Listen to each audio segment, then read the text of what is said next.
UN is witnessing a fund shortage that could leave the world's poorest countries suffering. While Trump said that US is going to fully support the UN, it is the Trump administration who cut the funding for world organizations that led to this shortage. Trump also slammed the UN for not doing its job in his speech at UNGA this week.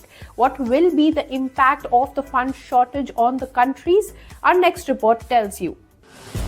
The United Nations is confronting an urgent financial crisis. In 2026, the global body is being forced to cut more than 15% from its regular budget and to eliminate nearly 19% of staff posts, meaning that 1 in every 5 UN jobs is on the line.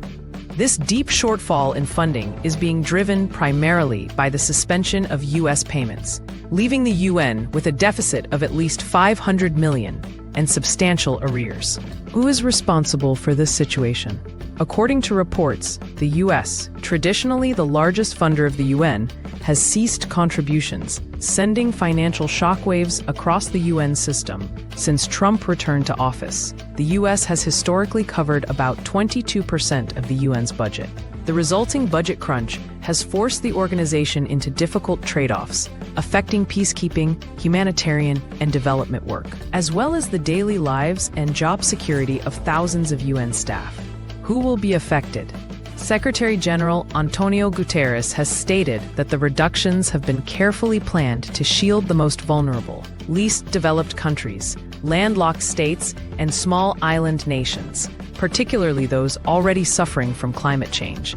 Key funds like the Peacebuilding Fund and technical capacity building for the poorest will face little or no reduction.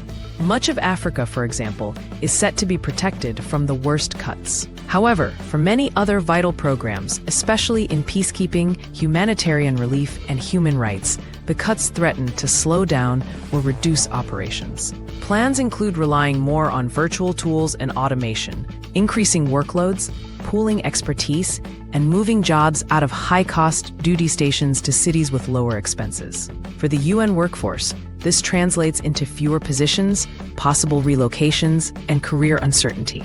As the Secretary General notes, this unprecedented retrenchment touches on the daily work and professional lives of staff, but aims to maintain geographic and gender diversity and uphold the UN's core mandates and service quality. The effects will be felt globally, but the hope remains that the most vulnerable will not bear the brunt. That's all for this week. I will see you in the next. Keep watching ET Now for more such news and views. If you like this video, then like, share and subscribe to ET Now.